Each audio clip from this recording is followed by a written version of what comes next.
Hi friends, welcome to Harmony Hills Home and Garden. I'm Jenny and we're gardening here in Baltimore, Maryland, Zone 7. Today we're going to be moving a lot of different plants around, planting some things in the ground, moving things from one place to another, and just generally rearranging. So come with me and let's get these plants moved.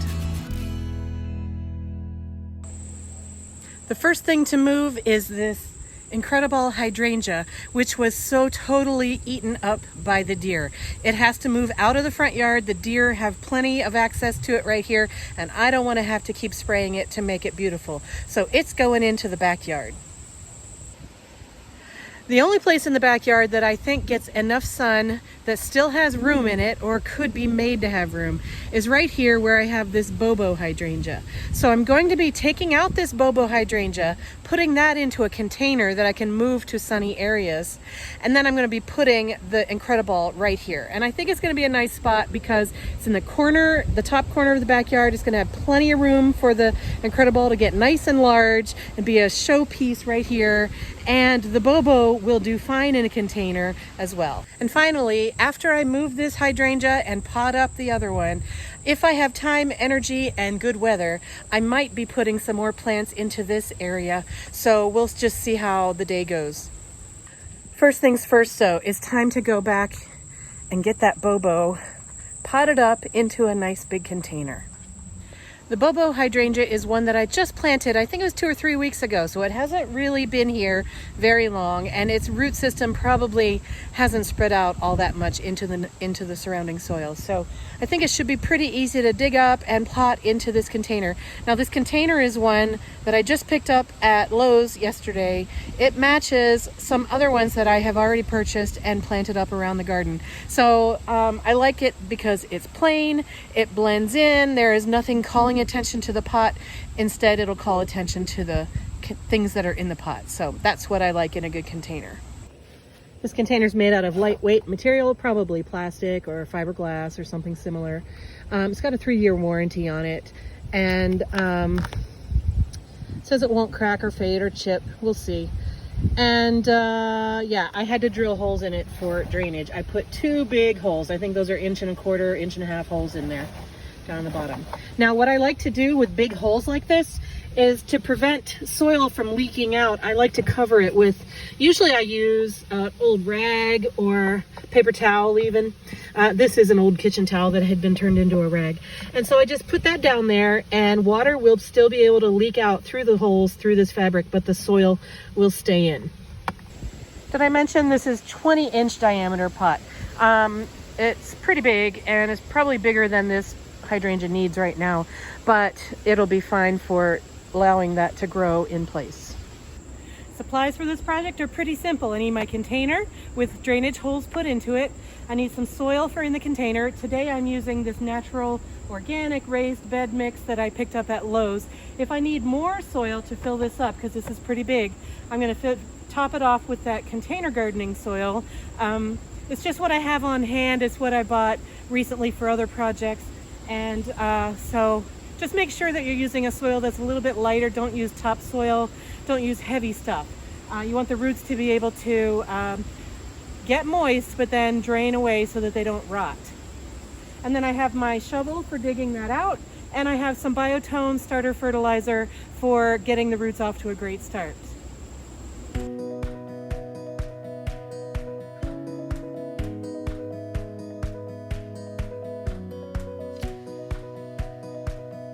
That's a good start. Now I'm going to put in some fertilizer. I'm using Biotone starter fertilizer. That helps with root development, and it's a nice slow release organic fertilizer. It's a little smelly. Phew.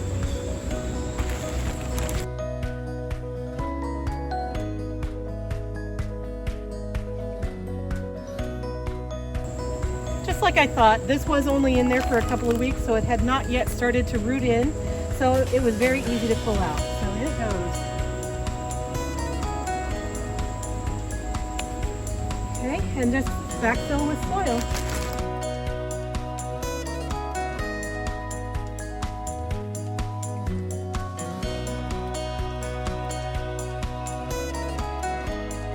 want to tamp it down, but you don't want to like compress it too hard, but the soil will settle as you water it. I'm leaving about 1 inch or 2 from the top of the soil to the top of the pot so that when I water, the water doesn't just run right off.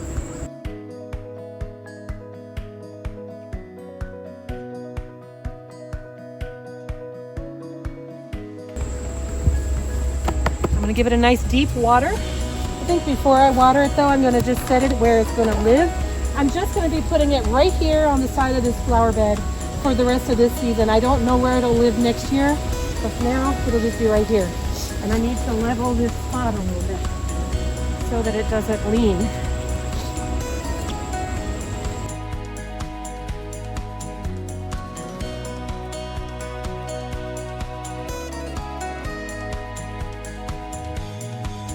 Okay, so this is step 1 of today's project, getting this out of the ground into the container. Now I do want to mention, when you're putting shrubs into containers, you want to make sure that the shrub can withstand cold temperatures colder than what you have here so that the root ball doesn't suffer. So for example, this plant can withstand temperatures down to zone 3 in the US. So I'm in a zone 7, so 2 zones colder than me would be 5. This is a 3, so this is well situated to stay in a container in my yard over the winter. If I were living in zone 3 or 4, I would not try to overwinter this in a container outside. If I had it in a container, I would move it to a sheltered location, maybe in the garage or in a protected shed or something like that. But because I'm in 7 and this is 3, that's going to work just fine. Now, let's go get the INCREDIBALL out from the front yard.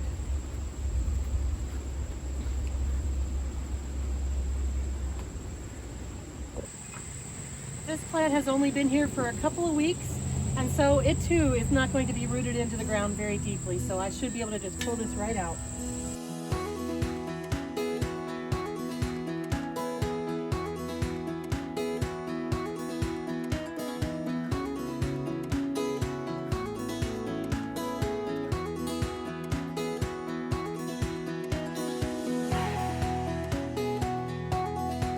If you saw the video where I planted the bobo hydrangea right here, you may remember that this is a really hard clay soil right here, and I did have a little bit of struggle getting the hole dug for it. However, since then we've had a couple of inches of rain.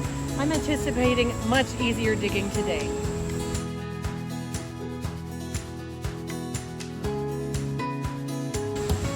I put my hole the same depth as the root ball, but a lot wider, so that the roots have some looser soil to run themselves into.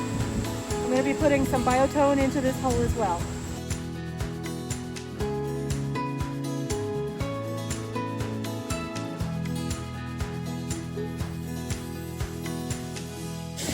I'm planting this on a slope, and so when I'm planting shrubs on a slope, I like to make a little bit of a moat or a collar around them in front of them, so that when I'm watering, the water will pool up at the root zone and soak down in rather than just running straight off down the hill.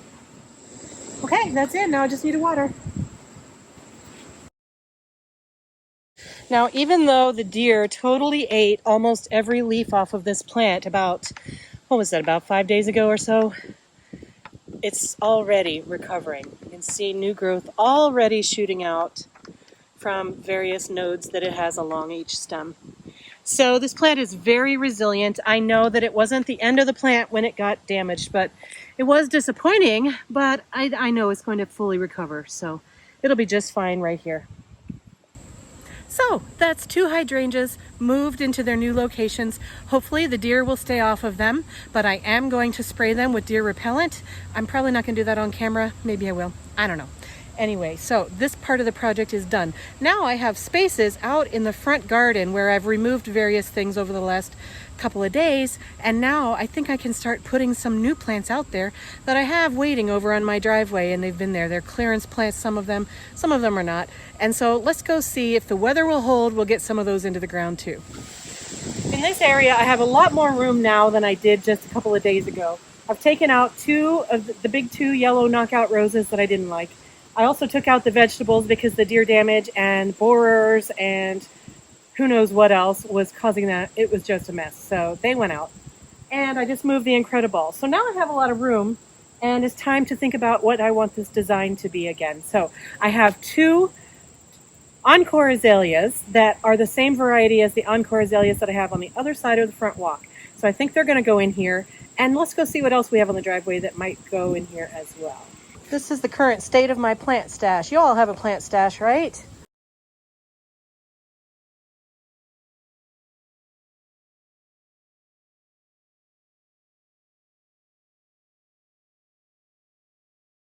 I'm not the only one, am I?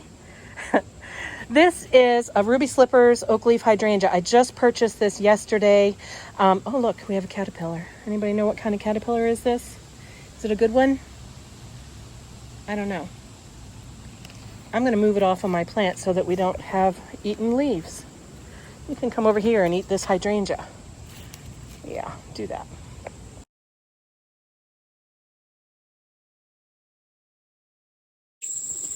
I may as well just use the hole that the yellow rose emptied out.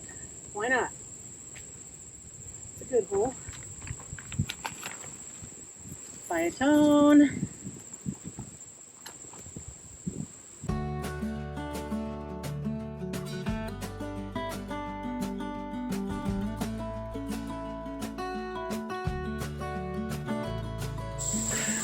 That was easy. Since I'm on a roll, why not put this one where the other yellow rose used to be? Sure.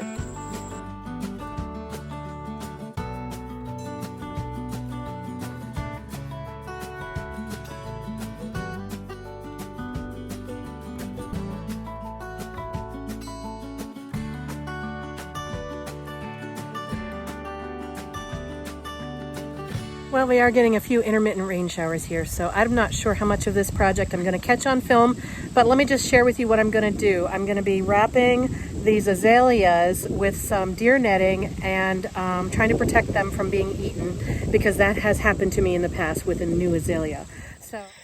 Okay, so what I did was I used those little garden fencing panels that are really inexpensive, and I surrounded each of the new azaleas with a circle of those fencing pieces, and then I covered them with some pond netting. This is plastic black. I think it's like 1/2 inch square pond netting. And so, I mean, it's not a beautiful look, but if it will keep the deer from eating my brand new plants down to the bone, I'll take it. I will also be spraying these as well, but I don't want to take any chances that they'll come and eat those. And now that I'm looking at this space, I'm thinking the oak leaf hydrangea might do perfectly right there or somewhere near there.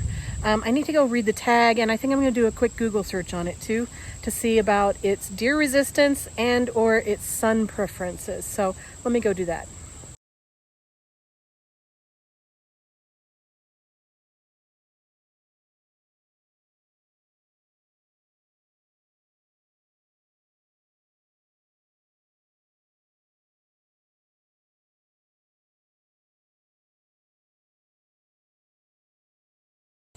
Well, my research says that is not a good spot to put this Ruby Slippers Oak Leaf Hydrangea.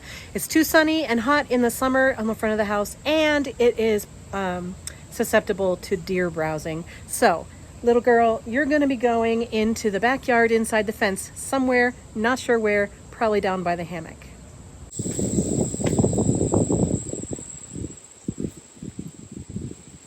I think I'm going to put these two May Night Salvias right here in front of this rose, in front of this, what is that? Kismet Raspberry Echinacea, and beside this Mini Pearl Phlox. I have a third May Night over there that I'm going to dig out and put here with them. I'll have a nice little trio of those.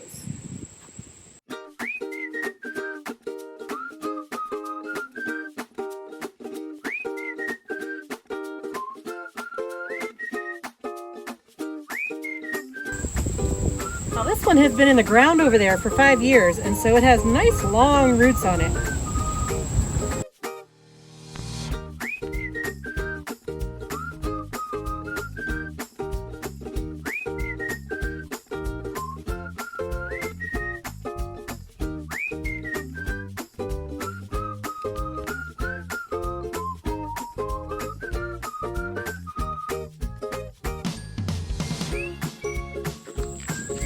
I think my last planting project for today is going to be to put these 2 Gauras into the ground back here behind the rose, behind the azalea, in front of where the Incredible used to be.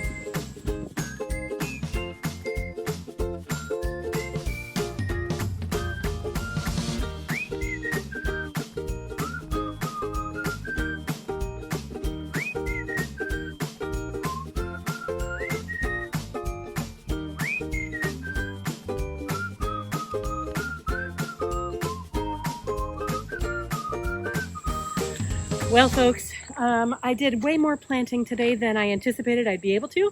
We did have a little bit of rain in the middle of the day, but that's okay. So moving plants around your garden, you got to do it. If they're not working where they are, get them moved where they can be happier. That incredible hydrangea that was out here getting eaten alive, literally, is going to be much happier in the backyard. The bobo hydrangea is going to be just fine, happy in that container. And all these plants that I put in out here, if I can keep the deer off of them, I think they'll be fine. The azaleas are really the only things I'm worried about. I know they won't eat the sage unless they're starving. And I don't think they're going to eat the Gaura either. So we'll have to see about that. I'm not entirely sure. We're having a rainy day off and on today, so I am not going to be spraying for deer today. But as soon as we have a dry day, I'm going to be out here spraying this stuff again and make sure that they don't make a salad bar of my new plantings. Thank you so much for joining us here today at Harmony Hills. I hope you enjoyed what you saw. I hope you were inspired. If you have any questions or comments or ideas for me to consider, put them down in the comment section down below. I'd love to hear from you. Let's build our gardening community here. Wouldn't that be great? Thank you, friends. Have a wonderful day in your gardens. Bye-bye.